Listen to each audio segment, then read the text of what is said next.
ମୁଁ ଆଜି ବାଇଗଣ ଆଉ ପୋଟଳରେ କ'ଣ ରେସିପି କଲି ଭିଡ଼ିଓଟି ଲାଷ୍ଟ ଯାଏଁ ଦେଖନ୍ତୁ ଜାଣିପାରିବେ, ଜମା ସ୍କିପ୍ କରିବେନି ନହେଲେ ଜାଣିପାରିବେନି।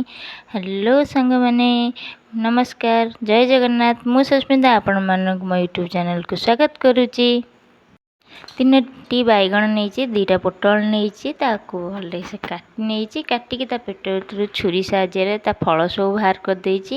ଦେଖନି କେମିତି ଫଳ ବାହାର କରିଦେଇଛି, ପୋଟଳ ବାହାର କରିଦେଇଛି। ବାଇଗଣ ବି ସେମ୍ ଛୁରୀ ସାହାଯ୍ୟରେ ବାଇଗଣର ବି ଫଳ ଗୁରା ସବୁ ବାହାର କରିଦେଇଛି। ଅଳ୍ପ ଅଳ୍ପ ବାହାର କରିଦେବା। ଦେଖନ୍ତୁ ବାଇଗଣ ଫଳ, ପୋଟଳ ଫଳ ଅଲଗା, ବାଇଗଣ ଆଉ ପୋଟଳ ଅଲଗା। ଗ୍ୟାସ୍ ଅନ୍ କରିଛି, ଗୋଟେ କଢ଼େଇରେ ପାଣି ଦେଇଛି। ପାଣି ତାତିଲା ପରେ ସବୁ ବାଇଗଣ ଯୋଉରା ଗୋଟା ଗୋଟା ବାଇଗଣ କରି ପାଣି ତାତିଲା ପରେ ପୋଟଳ 2ଟା, ବାଇଗଣ 3ଟା ପକେଇ ଦେଇଛି। ପକେଇ କିଛି ସମୟ ଛାଡ଼ିଦେବା, ମାନେ ହାଲକା ଫୁଟିକି ହାଲକା ସିଝିବ, ଏମିତି ଭଲସେ ସିଝିବନି, ହାଲକା ସିଝିବ। ପୋଟଳ ବାଇଗଣ ଆମର ଭଲସେ ପାଣିରେ ଫୁଟିଗଲାଣି। ପାଣି ବି ଆମର ପୋଟଳ ବାଇଗଣ ହାଲକା ସିଝି ଆସିଛି। ତାକୁ ମୁଁ ଗୋଟେ ଛଣାରେ ତାକୁ ଛାଣିକି, ଗୋଟେ ଛଣା ସାହାଯ୍ୟରେ ତାକୁ କିଛି ସମୟ ସବୁ କାଢ଼ିଦେବି। କାଢ଼ିଦେଇ କିଛି ସମୟ ଛାଡ଼ିଦେବି ପାଣି ନିଗିଡ଼ିବା ପାଇଁ। କିଛି କଞ୍ଚା ବାଦାମ ନେଇଛି, ତାକୁ ହାଲକା ଭାଜି ନେବି।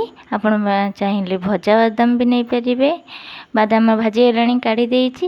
ସେମ୍ କଢ଼େଇରେ ଦେଇଛି ଅଳ୍ପ କିଛି ତେଲ, ଅଳ୍ପ କିଛି ଜିରା ଭଲସେ ଫୁଟିଗଲା ପରେ ତା ଦେହରେ ଦେଇଛି 2 ଫୁଟ ରସୁଣ, ଚୁନ ଚୁନ କରି 2 ଫୁଟ ରସୁଣ କାଟି ରଖିଲି, ତାକୁ ଦେଇଛି। ଗୋଟେ କଞ୍ଚା ଲଙ୍କା ମିଡ଼ିୟମ୍ ସାଇଜ୍, ଗୋଟେ ପିଆଜକୁ ଚୁନ ଚୁନ କରି କାଟିଥିଲି, ତାକୁ ବି ପକେଇ ଦେଇଛି।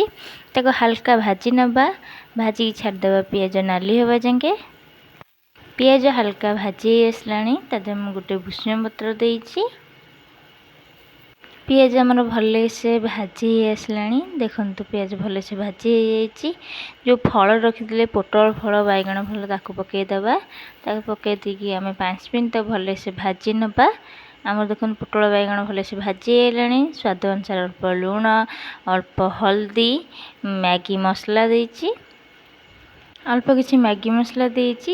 ଗୋଟେ ଆଳୁକୁ ସିଝେଇକି ଚୋପା ଛଡ଼େଇ ଚକୁନି ନେଇଛି। ସିଝା ଆଳୁ ଦେଇଛି। ବାଦାମ ଯେଉଁ ଭାଜି ରଖିଥିଲି, ତା ଚୋପାକୁ ଛଡ଼େଇକିନି ତାକୁ ବାଦାମ ବି ଫାଳ କରି ବାଦାମ ଦେଇଛି। ତାକୁ ଭଲସେ ଗୋଳେଇ ନେଇଛି। ମସଲା ଆମର ହେଇଗଲାଣି, ତାକୁ କାଢ଼ି ଦେଇଛି। ଏମିତି ବାଇଗଣ ଯେଉଁ ଚିରି ଥିଲେ ଆମେ ସିଝେଇଥିଲେ, ତା ଭିତରେ ଏମିତି ବାଇଗଣ ଭିତରେ ଦେଇଦେବା ମସଲା ଗୁଡ଼ାକ। ସବୁ ମସଲା ଦେଇକିନି ବାଇଗଣ ପୋଟଳ ଭଲସେ ତା ଭିତରେ ମସଲା ଦେଇଛି। ସେମ୍ କଢ଼େଇରେ ନେବା ଅଳ୍ପ କିଛି ତେଲ ଦେଇଦେବା। ତେଲ ତାତିଲା ପରେ ମସଲା ଦେଇକି ପୋଟଳ ଯେଉଁ ବାଇଗଣ ରଖିଥିଲେ, ତାକୁ ଗୋଟେ ଆଧା କରି ପକାଇଦେବା ଭାଜିବା ପାଇଁ। ଗୋଟେ ଆଧା କରି ପକାଇ ଦେଇଛି ପୋଟଳ ବାଇଗଣ ଭାଜିବା ପାଇଁ। ପୋଟଳ ବାଇଗଣ ପକାଇ ଦେଇଦେବା, କିଛି ସମୟ ଛାଡ଼ିଦେବା। ଆମର ଏପଟ ହେଇଗଲାଣି, ମୁଁ ନଉଟେଇ ଦେଇଛି। ସେପଟକୁ ନଉଟେଇ ଦେଇଛି। ଗୋଟା ପଟ ଆମର ବାଇଗଣ ପୁରା ଭଲସେ ହେଇଯାଇଛି। ଆଉ ଗୋଟା ପଟକୁ ବାଇଗଣ ପୋଟଳ ନଉଟେଇ ଦେଇଛି। ପୋଟଳ ବାଇଗଣ ଆମର ଭଲସେ ଭାଜି ହେଇ ଆସିଲାଣି।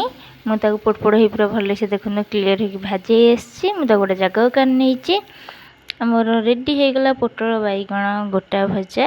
ଆପଣମାନଙ୍କୁ ଭିଡ଼ିଓଟି କେମିତି ଲାଗିଲା ନିହାତି କମେଣ୍ଟରେ କହିବେ। ଆଉ ଲାଇକ୍, ସେୟାର, ସବସ୍କ୍ରାଇବ୍ କରିବା ଜମା ବି ଭୁଲିବେନି। ଆପଣମାନେ ଯଦି ଭିଡ଼ିଓ ଭଲ ଲାଗିଛି, ନିହାତି ଘରେ ଥରେ ଟ୍ରାଏ କରନ୍ତୁ, ଖାଇକି କୁହନ୍ତୁ କେମିତି ଲାଗୁଛି। ଭିଡ଼ିଓଟିକୁ ଲାଇକ୍ କରିବେ। ରହିଲି, ଦେଖା ହେବ ଗୋଟେ ନୂଆ ଭିଡ଼ିଓରେ। ଜୟ ଜଗନ୍ନାଥ, ହର ହର ମହାଦେବ।